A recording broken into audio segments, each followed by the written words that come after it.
Em nome do Pai, do Filho e do Espírito Santo. Amém. Amado irmão, amada irmã, é com muita alegria que estamos aqui para juntos estudar e meditar o Evangelho que a nossa igreja nos propõe para esta quarta-feira da 12ª semana do Tempo Comum. E o Evangelho proposto se encontra lá em Mateus capítulo 7, versículo de 15 a 20, que diz assim para a gente.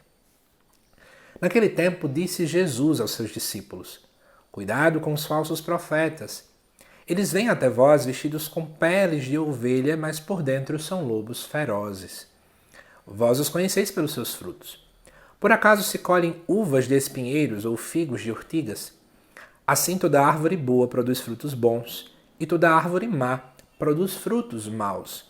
Uma árvore boa não pode dar frutos maus, mas uma árvore má pode produzir frutos bons. Toda árvore que não dá bons frutos é cortada e jogada no fogo. Portanto, pelos seus frutos vós os conhecereis. Eu gosto muito desse texto pelos trocadilhos que são utilizados aqui dentro, mas que nós precisamos ter muita atenção para compreender essa reflexão de hoje, tá bom? Primeira coisa, Jesus começa a dizer aos seus discípulos, cuidado com os falsos profetas. Primeira coisa, se existem falsos profetas, é porque dentro daqueles que são tidos como profetas, eles acabam trazendo coisas erradas. Vamos pensar um pouquinho. O que é um profeta? Tire da sua cabeça a ideia de que é um vidente, tá bom? O profeta é aquele que anuncia e denuncia. Se ele é falso, é porque ou ele está anunciando de modo errado, ou ele está denunciando de modo errado. Podemos pensar assim. Deus ele é amor. Então, um falso profeta anunciaria que Deus não é amor. Se denuncia, é quando alguém denuncia só algumas coisas, mas não denuncia outras. Né? Seria algo mais ou menos nesse contexto. Então, Jesus começa a dizer que existem falsos profetas e que precisa se ter cuidado com eles, e que eles vêm até vós vestidos com peles de ovelha, mas por dentro são lobos ferozes. A utilização da imagem da ovelha é bem interessante, inclusive nós vamos refletir um pouco melhor sobre isso na solenidade do Sagrado Coração de Jesus. Não perca os vídeos sobre isso, que vai vir muito essa dinâmica da ovelha. A gente começa a perceber então essa dinâmica de que a ovelha é um animal muito singelo, muito tranquilo, que escuta a voz de um pastor, que guia-se os outros, que tem uma cara de mansa, Só que na verdade por dentro são lobos ferozes que atacam, bem nessa vibe, digamos assim, que atacam.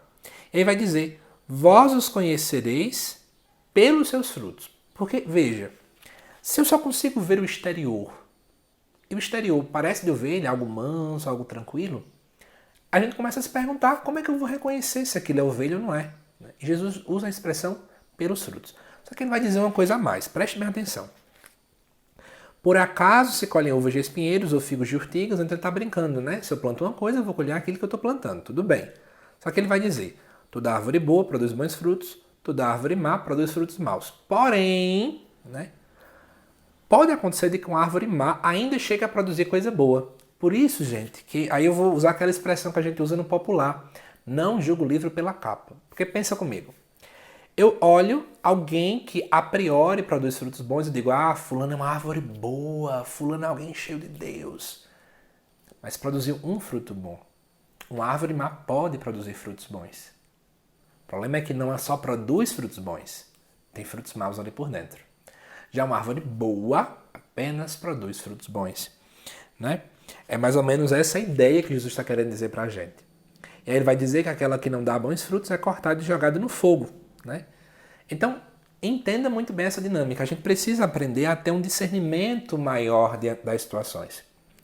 Às vezes a gente começa a literalmente jogar o livro pela capa nesse sentido. Fulano é isso, fulano é aquilo, porque eu vi uma coisa boa de fulano. Uma coisa boa não resolve nada. De uma boa ação, você não vai para o céu. De uma boa ação, o inferno estaria cheio. Eu preciso ter apenas boas ações. Essa é a dinâmica que a gente pode pensar a partir desse evangelho.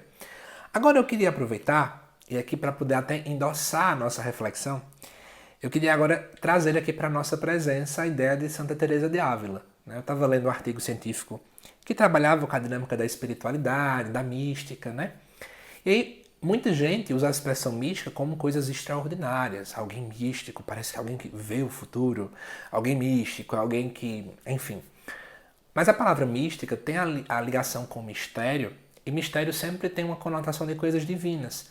é Deus que é o agente do mistério, nós somos os objetos. Que é claro, temos a nossa parte, que seria a ascética, os nossos exercícios para se aproximar de Deus, mas é Deus quem tem a iniciativa neste lado. Partindo desse pressuposto, entenda comigo, e aqui eu posso inclusive até utilizar textos do magistério, que a mística ela só acontece nesse encontro. É o encontro de duas pessoas. Eu, que busco o amado, e o amado que me encontra. Né? Usando aqui uma linguagem bem de São João da Cruz. Então o que acontece? Eu acabo tendo relação íntima com Deus, só que isso é muito íntimo, né? Ninguém às vezes vai conseguir enxergar. E a gente pode se perguntar assim, como é que eu sei se alguém teve esse encontro? Como é que eu sei se alguém teve essa experiência mística? Santa Teresa de Ávila vai nos falar. Né? Ela vai dizer, obviamente, primeiro, que a pessoa não teria uma dúvida dentro do coração, porque é uma certeza que vai além de você, mas eu não quero tocar nesse ponto. Só que ela cita duas coisas. Primeiro é a humildade. Quanto mais eu me encontro com o sagrado, mais eu compreendo que eu sou nada. Então a humildade, digamos que seria um grande fruto que provém de alguém que tem uma experiência com Deus e que, portanto, é uma árvore boa. E a segunda coisa que ela vai dizer é que é preciso existir fruto, só que ela cita um fruto nos seus escritos. É o fruto da caridade. Aquele que é uma árvore boa, um dos grandes frutos, ou talvez o principal fruto que é manifestado naquela pessoa é o amor. Entenda a caridade não como gestos caritativos, mas como amar. Amar o próximo, amar até os inimigos. Nós, amados irmãos e irmãs, precisamos aprender a amar. Essa é a principal característica. Quer saber se alguém é um bom profeta? Quer saber se alguém é de fato um profeta autenticamente falando? Quer saber se alguém é discípulo de Jesus Cristo? Olhe se essa pessoa é humilde e se ela ama. Porque sem amor, a gente não teve uma experiência com o amor de verdade, partindo do pressuposto, né, do que é nos mostrado pela primeira carta de João. E olhe se essa pessoa é humilde. Porque uma pessoa que não é humilde, nesse contexto todinho, é porque ela não entendeu quem Deus é. Quanto mais eu encontro aquele que é grande, mais eu vejo. Meu Deus, eu sou nada. Então eu espero que Santa Teresa de Ávila, essa grande doutora da igreja, tenha nos iluminado na nossa reflexão. Se queremos saber se somos boas árvores, se queremos saber se o outro é uma boa árvore, enxergue, procure nela. Tem humildade? Tem caridade? Tem caridade? Tem humildade? É uma boa árvore. E que nós possamos lutar sempre, aí vem a ascese, né? O exercício mesmo nosso, para cada dia mais estarmos próximos de Deus, experimentarmos essa iniciativa que vem dele, que é a mística, para que em nós possa crescer e crescer mais frutos e mais frutos desse relacionamento de amor. É dessa forma que eu finalizo esse vídeo, amado irmão, amada irmã. Espero que você tenha gostado e te adianto, né? Que nesta quarta-feira, que é onde deveria se lançar os próximos vídeos, nós, na verdade, não vamos ter a primeira leitura, porque já foi ao ar da quinta, né? Nós só vamos ter o Evangelho, porque na quinta-feira é solenidade de São João Batista, tá bom? Então não perde nada por aqui. Que Deus te abençoe e até mais.